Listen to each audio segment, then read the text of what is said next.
Now, this is not going to be quick, and it's not going to be easy. I came to a realization not too long ago, and it's a difficult realization to parse out. It's a difficult thing to explain, let alone discuss. But if you'll follow along with me, I think that we can get from here to there. This all started with a response that a YouTube user named Mr. Dapperton made to me. I'm to understand he formerly went by Anarchy Ball. That might not be correct, but he's affiliated with that part of the internet. He's a sort of libertarian, anarcho-capitalist, one of those people. And I don't mean that in a sense to throw shade.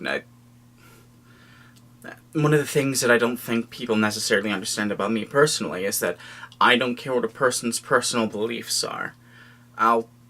Me trying to stop, for example, the fascists from getting power isn't about me hating those fascists personally, or me opposing those fascists on a personal level. It's about me opposing fascism ideologically. And while I do oppose anarcho-capitalism, personally, I don't necessarily oppose anyone who practices it. I know that might sound like civility politics, but for me it's more a matter of respecting people as individuals. So what happened is I made a video about why, 2 or 3 reasons why I personally believe that the non-aggression principle, a fragment of the entire libertarian, anarcho-capitalist, objectivist worldview is bad, and Mr. Dapperton made a response to that. It's not a good response. It's not a good response because it doesn't actually address the claims that I made in any respect. But before I get into that, maybe I should get into the positives. I do appreciate a great deal that Mr. Dapperton did not descend into vile personal insults, which is what happened the last time I had a video responded to, or at least the last time I'm aware of. I also appreciate that I didn't get literally thousands of vile, hateful comments under that video. Mr. Dapperton, among his contemporaries, has always, at least as far as I know, has always demonstrated to have a bit more of a moral backbone than other people of a similar ideation. And while I don't respect his ideology, I do respect that he tries to hold himself to a higher standard, if that's what he's doing. And even if he's not, but even if that's not necessarily what he's doing, I respect that that is the effect that he has on his viewers. This is going to sound backhanded, but I promise that it's not. I appreciate that Dapperton tries to understand the points that I'm making. The crux of this entire point is that he fails, at least by my estimation, and I can explain why, but it's that he tries, and I think he makes a significant effort, not just a token effort, a significant effort to understand the points that I'm making. Okay, so there are 3 major points, if I recall correctly, that I made in that video. The first one is that the NAP would not have a solution for the housing crisis. I didn't say that overtly. I didn't say that directly, but the situation that I set up was similar to what happened during the housing crisis. A person having their home repossessed, or rather a person having a home that they were renting change hands. The owner of that house change hands during a business transaction. And yes, a repossession is a business transaction. And the people who get that home, who now have that home, not respecting the lease that the people who live in the house had been paying. That's something that happened all the fucking time during the housing crisis. That's something that ran rampant during the housing crisis, and something that still happens today, as a matter of fact. Dapperton takes that argument, and this is the most egregious example of what he does. He takes that argument and twists it into having to pay more rent due to having renovations.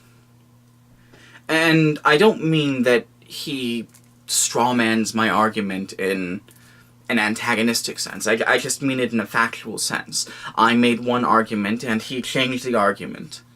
But he changed the argument due to having personal experiences. I can't really begrudge him for that, because it demonstrates to me that he was trying to understand the argument that I was making. He failed, but he tried, and I respect that. I mentioned that Richard Spencer had said that he understood white privilege, and that he thought it was a good thing and wanted more of it. And Dapperton assumed that this meant that Richard Spencer wanted people to have what they had earned. This might be a little contentious, but I don't think that we should be giving someone like Richard Spencer the benefit of the doubt. In any case, in any respect. He has not earned it. And it's disconcerting to me that anyone who isn't an open white nationalist would do that. The last argument I made was about healthcare and how people should have access to healthcare, especially if they have conditions that they were born with. And that I hadn't heard a satisfactory answer to especially that question. And also that most people said that they would rely on charity to help people, which is literally passing the buck. Mr. Dapperton responded to that. To be fair, he responded kind of out of order. He responded to it by saying that he would rely on charity to help people who had debilitating illnesses. That one, maybe he didn't try to understand so well, but I'm not going to get hung up on that, because not only are none of those things necessarily the point, I just wanted to make sure that I responded to that. More than that, there was an aspect to Dapperton's video that caused me to have a revelation, let's say.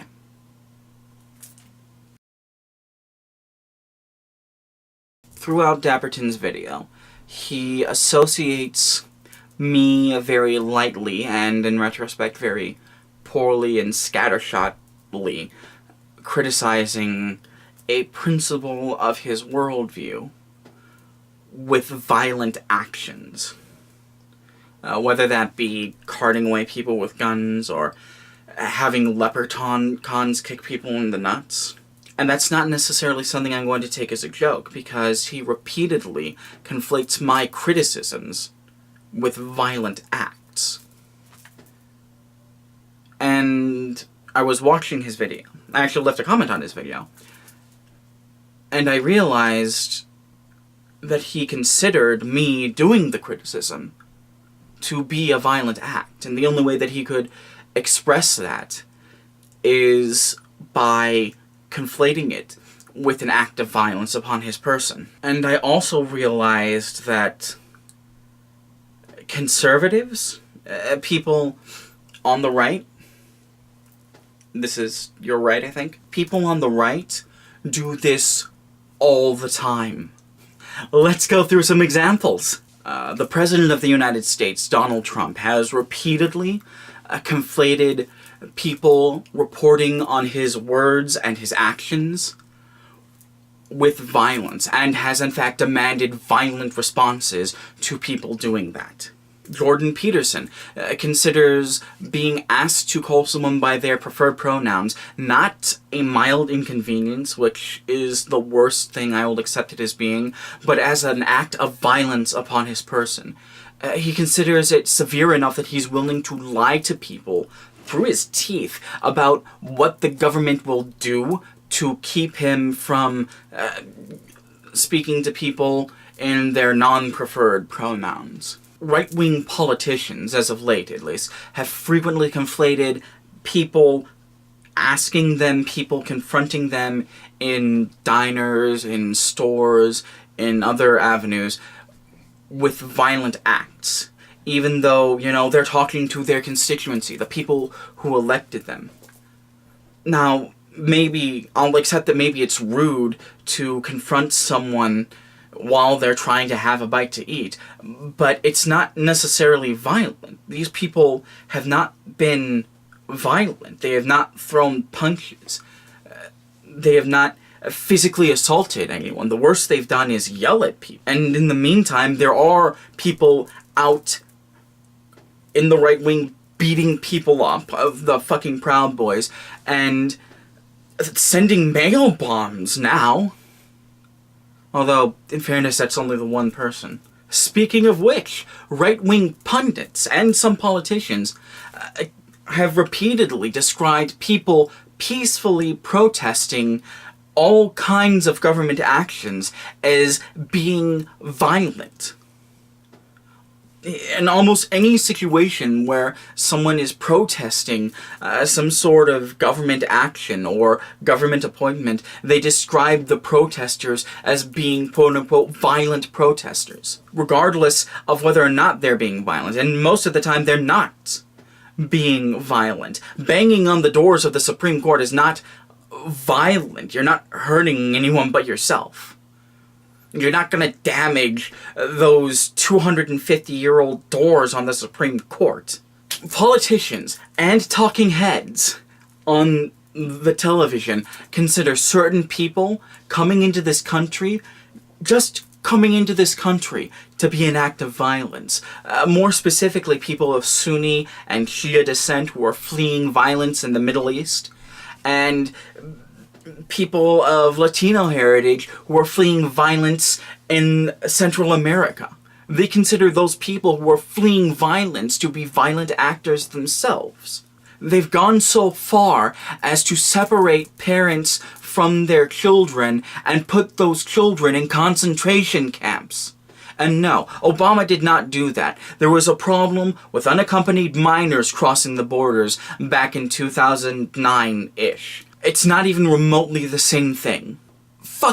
There are people who consider the mere existence of non-white people to be an act of violence against all white people. These people exist and they're politically active. Or at least they're active on the internet. Those two things aren't as separated as you would think. I'm not conflating these things. Jordan Peterson is not as bad as fucking a racist who thinks that we need to wipe out all the black people. Mr. Dapperton is not as bad as fucking ICE, who arrest American citizens. This isn't a call-out, necessarily, and it shouldn't be understood as a call-out. This is an observable pattern of behavior.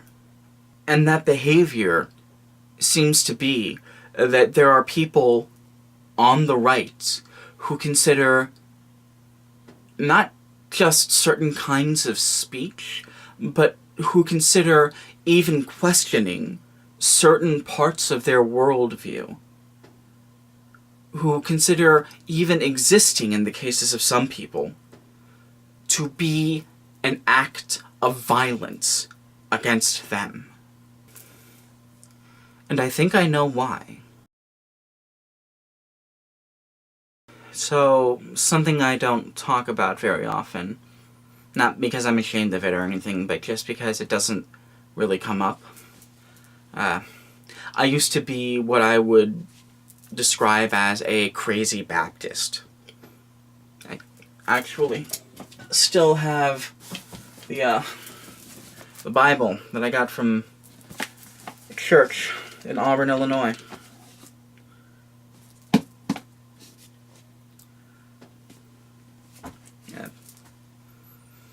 It's complicated. I have a complicated relationship with people of faith. I still have this, but I still have this because my mother gave it to me, and my mother loves me, and I like being reminded of that. There was a sermon that I went to sometime in 2005, maybe 2006, where the pastor was describing why it is that we needed to stop people from sinning. Why you could judge sin harshly, but you shouldn't judge people harshly. And I will never forget what he said. He said, "A sin is an act of violence against God."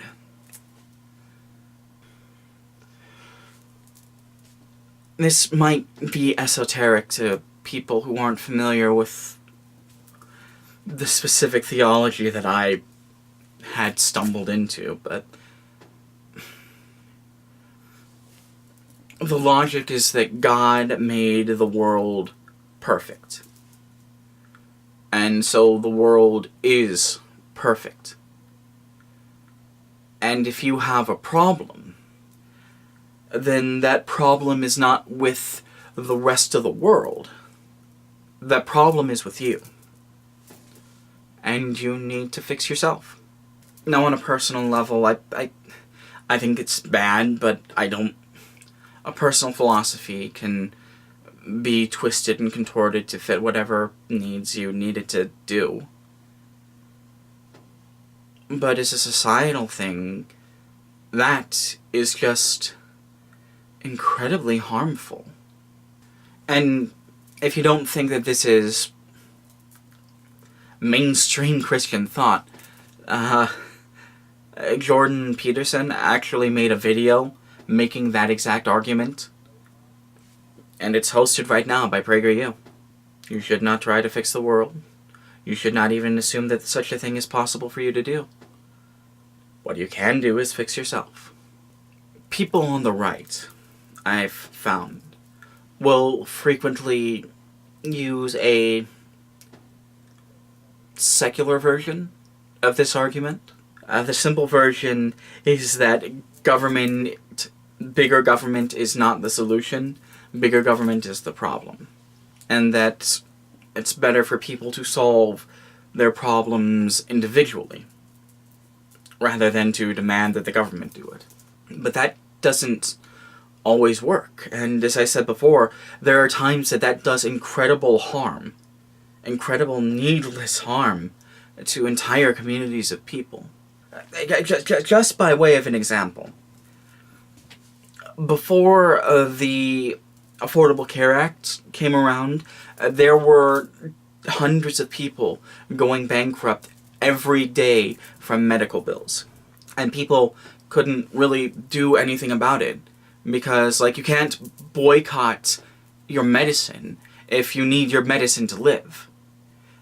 And a lot of these companies, this is something people don't talk about as much as they should.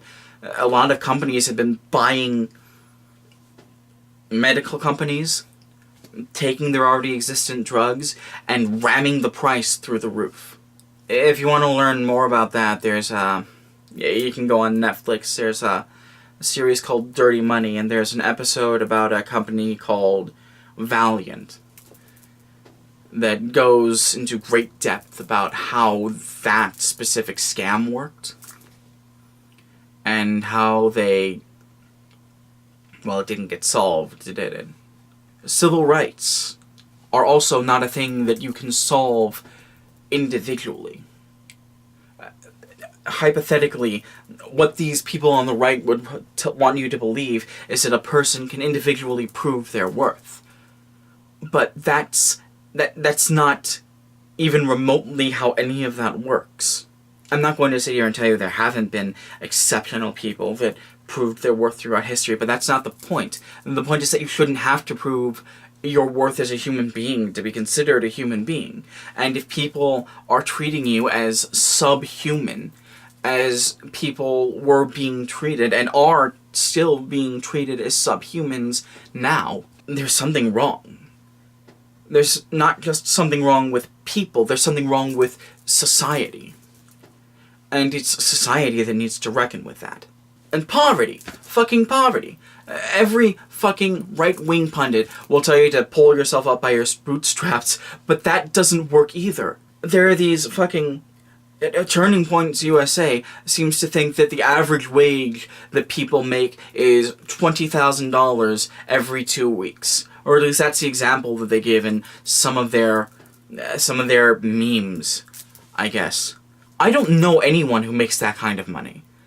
The person who makes the most money that I know makes about half that. And he's a union worker who operates a fucking crane. Not only that, but in turning poverty into a personal problem, you turn victims of poverty into criminals, and now we have 300,000 people in prison. And that's just stuff off the top of my head. There are problems you can't solve by demanding that people solve these problems in their life by themselves. And yet, right-wing people not only do that, but as I said before, consider you to be a violent thug if you even suggest that maybe that isn't how that works. Of course, all of this begs the question, as any allegation like this would beg the question. Okay, what do we do? And I think I might have an answer. The simple answer is simply don't engage these people. You know who these people are. These are the people who think feminism is a mental illness. These are the people who constantly conflate going out and protesting against things, going out and acting politically as an act of violence. These are the people who demand that things don't change, but that they stay the same. There's no benefit to even talking to these people. They won't change their minds. And it's not even that they won't change their minds. It's that the best you can hope for, the best possible outcome, is that they will walk away having felt like they have been confronted with violence. And when I say that that's the best possible outcome, I don't just mean that's the best possible outcome for you personally. That's the best possible outcome for them, too. That's the best possible outcome at all. Some of these people, we've seen them, we've seen Milo Yiannopoulos, we've seen Richard Spencer, we've seen Donald Trump use these conversations as a pretext to instigate violence, whether it be by the state or by their own followers, against people who are trying to have a conversation with them, or who are trying to peaceably protest them. Incidentally, for the people who think that violence is an acceptable solution to these things, no.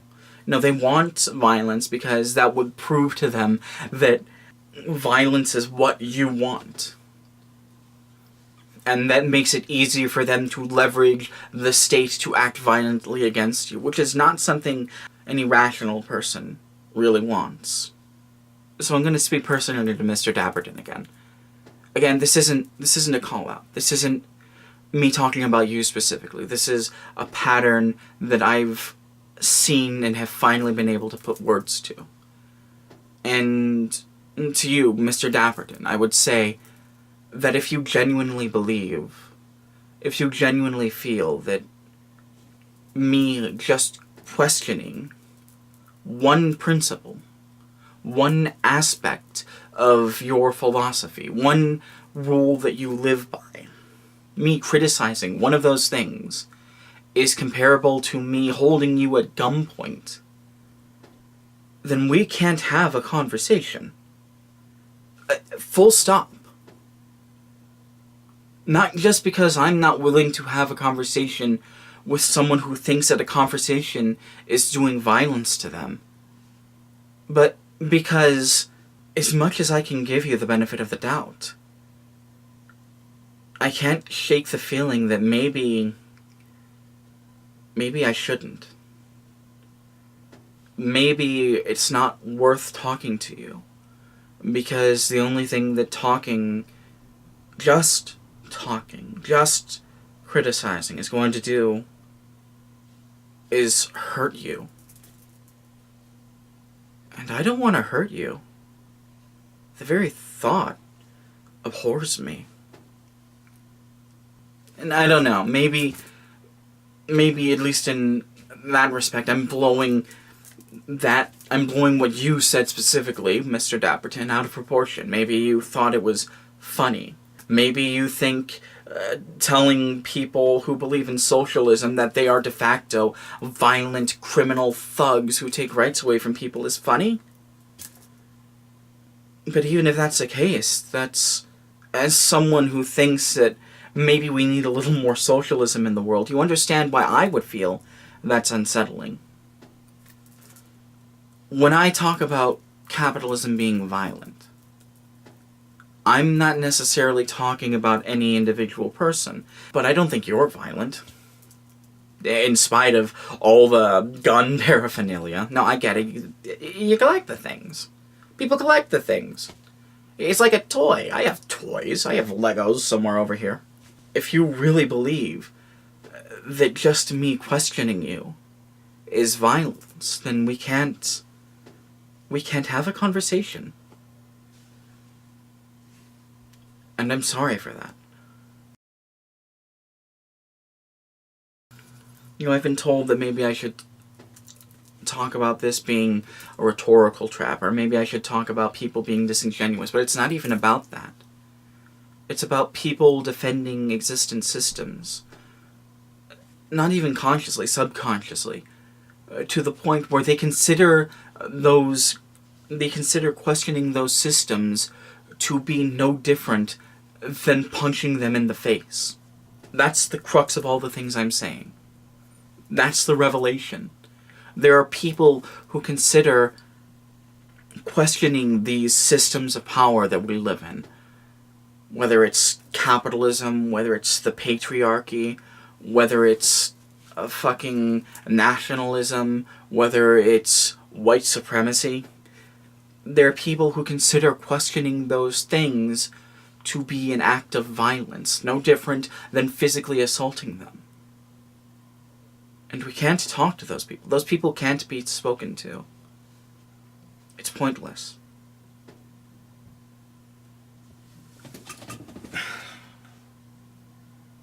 Tits on the Virgin Mary, this is a downer. I'm sorry.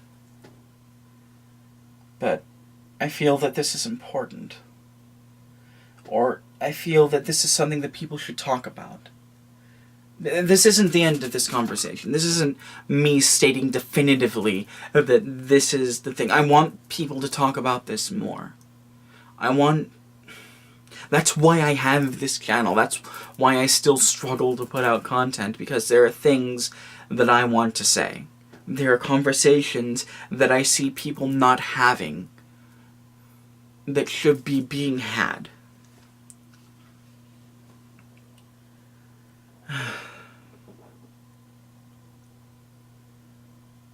So I think I've waited too long to make my video about fascism. That's another important thing that I think that we need to start talking about. Or at least talking about in a different context. Everyone's talking about fascism. Everyone's talking about fascism. It's in vogue.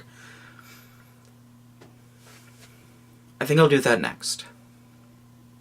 Can't say when it'll be done, but hopefully not. It won't take as long as it took this. I think that's everything I meant to say. At least for now. So, yeah. Some people can't be helped. But that doesn't mean you can't take care of yourself. So please, take care of yourselves.